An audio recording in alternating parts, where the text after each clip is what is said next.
Hola, ¿qué tal? Buenos días, bienvenidos a esta entrevista especial aquí en Telediario Al Amanecer. Hoy tenemos con nosotros al doctor Juan Francisco Solís. Él es un experto en la medicina reproductiva y vamos a hablar principalmente sobre ese tema, sobre el tema de la infertilidad y los problemas que esto está ocasionando a muchas señoras, como estamos hablando fuera de cámaras con el doctor. Está siendo un problema demasiado extenso ya en nuestra sociedad. ¿Qué es infertilidad, doctor? Bienvenido. Muchas gracias, André, muchas gracias por la invitación. Un gusto para mí poder compartir con ustedes este tema tan interesante. Pues desde el punto de vista médico, la infertilidad la definimos como aquellas parejas que llevan ya un año de estarse exponiendo al embarazo, es decir, de tener relaciones frecuentes sin protección y que no lo han logrado. Entonces, este grupo de pacientes va a tener algún problema, la mayoría pues un problema sencillo, pero hay un porcentaje de pacientes que sí van a necesitar una técnica de fertilización asistida un poco más compleja, ¿verdad? Bueno, ¿y cuál es el porcentaje, hablando de números, cuál es el porcentaje de personas que están sufriendo de infertilidad hoy día? Pues fíjese que las estadísticas son un poquito alarmantes, ¿verdad? Porque dependiendo de la población en donde estemos investigando, ¿verdad? Pero póngale en las grandes ciudades, ya 1 de cada 6 parejas va a tener problemas de fertilidad. 1 de cada 6 parejas, o sea que estamos hablando de un porcentaje que ya está siendo bastante alto en nuestra sociedad. La infertilidad tiene que ver con la edad de las mujeres en la que se exponen a tener bebés, ¿o esto no tiene nada que ver? Fíjese que sí. Con mucho, la variable independiente más importante que determina la probabilidad de un embarazo es la edad de la mujer, ¿verdad? Sabemos científicamente que la fertilidad comienza a declinar en la mujer a los 30 años. Tan temprano como a los 30 años. Sin embargo, sufre una declinación más importante a los 35 y no digamos después de los 40. Entonces sí es un factor muy importante a tomar en cuenta, digamos, a la hora de que vamos a planificar nuestra familia, que la fertilidad sí disminuye. Disminuye también en el varón, ¿verdad? Disminuye también en el varón. Sí, pero no es tan dramático, no digamos. No es tan dramático ni es tan temprano, me imagino, ¿no? Porque lo que estábamos hablando antes de estar al aire con la entrevista es que hoy las parejas se están casando entre los 28, 30, 32 años de edad y todavía se casan y no quieren tener hijos prontamente. ¿Cuál es la edad, doctor, en que las mujeres deberían tener a sus hijos para evitar estos problemas ocasionados por la edad? Claro. Fíjese que esa es una pregunta interesante porque hay 2 puntos de vista, ¿verdad? El punto de vista puramente biológico, sí, ¿verdad? O sea, desde el punto de vista biológico, el ser humano viene diseñado para tener sus hijos joven. O sea que, digamos, una buena edad sería entre los 20 y los 30 años. Sin embargo, como platicábamos, pues de plano, ahora muchas mujeres pues están estudiando, están entrando a la universidad, están haciendo su posgrado, su maestría, etcétera, etcétera. Entonces tendemos a retrasar un poquito el hecho de tener bebés. Entonces la recomendación, digamos, desde el punto de vista médico sería que idealmente uno debiera de planificar tener sus bebitos antes de los 35 años, en el caso de la mujer.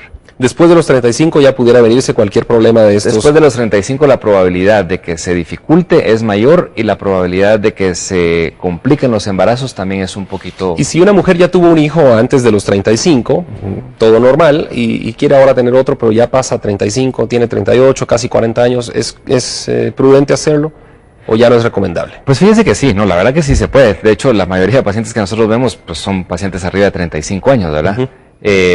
Pero volvemos a lo mismo, ¿verdad? Desde el punto de vista biológico, lo ideal es tener uno de sus hijos joven, ¿verdad? Sin embargo, si es una mujer, como bien dice usted, que tuvo su bebé antes de los 35 y ahora tiene 36, 37, pues sí hay que intentarlo, ¿verdad? Lo que sí es importante tal vez, y el mensaje importante es de que sí consulte con su médico, ¿verdad? Que le hagan todos sus exámenes, que se prepare bien desde el punto de vista endocrinológico, desde el punto de vista nutricional, estilo de vida, etcétera, etcétera, para hacer todo lo que está en las manos de uno para disminuir al máximo los riesgos a los cuales se pudiera someter, ¿verdad? Bueno, y aparte de la edad, ¿cuáles son otros factores que causan infertilidad en la mujer? Ok. Sí, póngase que ponemos un grupo de 100 parejas que tienen problemas de fertilidad. Más o menos un 35%, el problema va a estar en las trompas de falopio. Las trompas de falopio son estos tubitos que comunican, digámoslo así, el útero con los ovarios. Es el sitio en donde sucede la fertilización.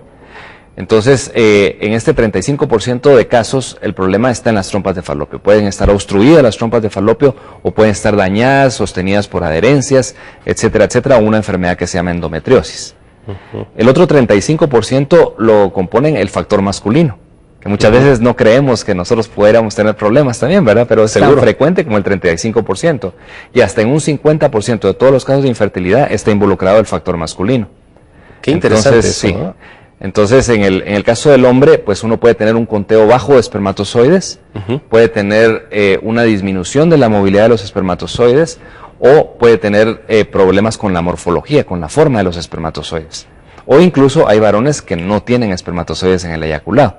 Ah, qué le llamamos azoospermia. Doctor, ¿y para los varones también hay algún tratamiento que se puede utilizar y emplear para que, por supuesto, conciban a su bebé? Claro, claro. Fíjese que en el factor masculino hubo un gran avance hace cuestión de 15, 20 años, que es la inyección intracitoplasmática del espermatozoide, que le llamamos nosotros, que consiste en obtener óvulos de la paciente afuera de su cuerpo, espermatozoides de la pareja fuera de su cuerpo, e inyectar directamente un espermatozoide por cada óvulo que obtuvimos. ¿Esto es como in vitro? Esa es una fertilización in vitro, ¿verdad? Con inyección del espermatozoide en el óvulo. Entonces, con este procedimiento nosotros podemos lograr embarazos aún en casos de factor masculino muy severo, conteos muy bajos de espermatozoides, o incluso cuando no hay espermatozoides podemos ir directamente al testículo, obtener los espermatozoides del testículo e inyectarlos directamente en el óvulo en los óvulos más bien de la paciente. Bueno, qué interesante está esta conversación. Hay un mito que está en el ambiente, bueno, no sé si es mito o es realidad, usted nos va a sacar de dudas ahora. Las píldoras anticonceptivas, ¿estas pueden causar infertilidad en la mujer? Sí, fíjese que esa es una creencia muy popular, ¿verdad? Muchas veces oímos decir, mira, no tomes tanto anticonceptivo porque al final cuando quieras no vas a poder tener bebés, ¿verdad? Y realmente eso es falso, ¿verdad? Hay estudios científicos muy bien hechos que demuestran que los anticonceptivos per se no disminuyen la fertilidad. Sin embargo, muchas mujeres que entran a la anticoncepción probablemente ya traen un problema de infertilidad y no lo saben, o bien adquieren algún problema durante la anticoncepción. Entonces, cuando suspenden el anticonceptivo y no lo logran, entonces lo más fácil o lo más lógico, digamos, es atribuírselo al anticonceptivo. Pero como le repito, los estudios que se han hecho hoy por hoy, que ya son más de 50 años que existe la píldora anticonceptiva, pues demuestran claramente que esta no disminuye la fertilidad. Doctor, ¿y cómo debería ser el caso, el factor ovulatorio en la mujer para concebirla como una mujer en su rango normal, para concebir sin problemas? ¿Cómo debería ser este factor? Pues mire, el factor ovulatorio es uno de los factores más frecuentes que vemos nosotros como causa de infertilidad. Una mujer tiene sus ciclos, sus menstruaciones cada 28 a 30, 32 días. Lo importante es de que los ciclos sean regulares, que todo el tiempo sea la misma cantidad de días entre menstruación y menstruación, que los días de la menstruación sean más o menos los mismos, y usualmente la paciente tiene síntomas antes de que le va a venir su menstruación. Pacientes que menstruan cada 2, 3 meses, por ejemplo, o hay pacientes incluso que no menstruan, si no es con medicamento, definitivamente tienen algún problema. Hoy en día está muy frecuente el diagnóstico de un síndrome que se llama el síndrome de ovario poliquístico, por ejemplo, que es un desbalance hormonal en el cual la paciente tiene bloqueado su proceso de ovulación. Entonces son pacientes que ovulan ocasionalmente. Entonces tienen que tener mucha suerte para exponerse al embarazo justamente cuando van a ovular. ¿Y el ovario poliquístico se puede deber a problemas de insulina, problemas del tipo diabético, prediabetes o algo así? Correcto. Fíjese que en el estado actual de la investigación se ha demostrado que el origen del síndrome del ovario poliquístico, en un buen porcentaje de casos, es debido a una hiperinsulinemia. Entonces son pacientes que manejan niveles de insulina más altos del promedio.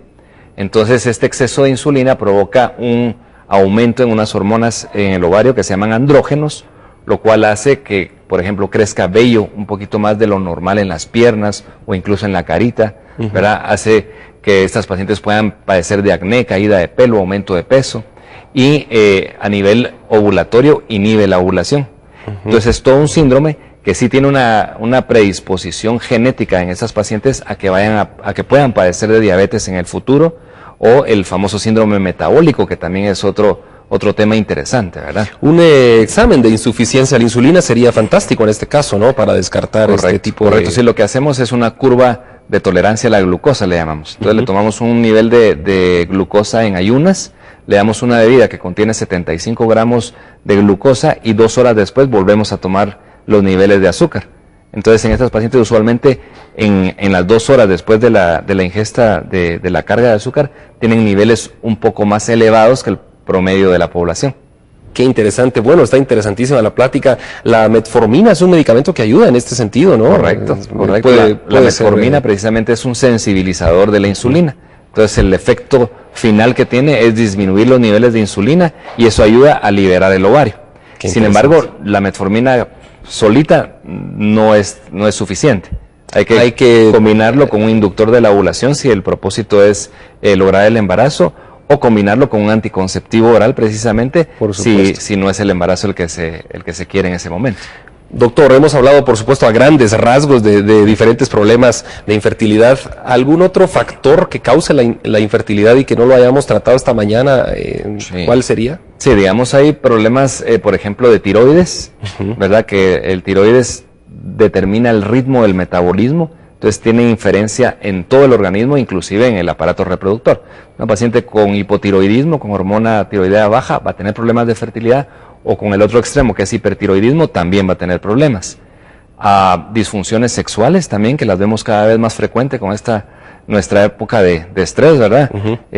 Disfunción eréctil, problemas de vaginismo, eyaculación prematura, eyaculación retrógrada en caso de hombres diabéticos, ¿verdad? O sea, es una gama de diagnósticos en las parejas de infertilidad bastante amplio. Sin embargo, como le decía al inicio, el 70% de todos los casos lo explica entre el factor tugárico, o sea, problemas de trompas de falopio, y el factor masculino, ¿verdad? Y para alentar a la población y a los televidentes, ¿cuánto porcentaje de los pacientes, hablemos en este caso específico de su clínica, cuál es el porcentaje de pacientes que llega a su clínica y que logra al final un embarazo después de haber tenido problemas de infertilidad? Esa es buena pregunta, ¿verdad? Porque las estadísticas... Para animar a la población, ¿no? Son optimistas, ¿verdad? La realidad que del 100% de parejas que van a tener problemas de fertilidad, un 90% va a lograr el embarazo, ya sea con una técnica de baja complejidad que le llamamos nosotros o una técnica de alta complejidad. La clave acá es la consulta a tiempo, ¿verdad? Porque el consejo, digamos, que nosotros damos es de que, ok, tiene problemas de fertilidad, consulte a su ginecólogo, que le haga su evaluación inicial, pero póngale si después de 6 meses, 1 año de tratamientos con el ginecólogo, no ha funcionado, entonces es momento de consultar con una clínica especializada para poder hacer exámenes un poquito más sofisticados o tratamientos ya más sofisticados que le vaya a ayudar a lograr el embarazo. Pero qué interesante está este dato de 90% de los pacientes pueden ser, que han tenido éxito al intentar ya pues tener un bebé. Así que la población no debe alarmarse tanto por esto. Doctor, se nos ha ido el tiempo. ¿Cómo se despide de los guatemaltecos? ¿Cuáles son sus palabras finales? Aquí está su cámara para que se despida de toda la población. Pues muchas gracias por la invitación.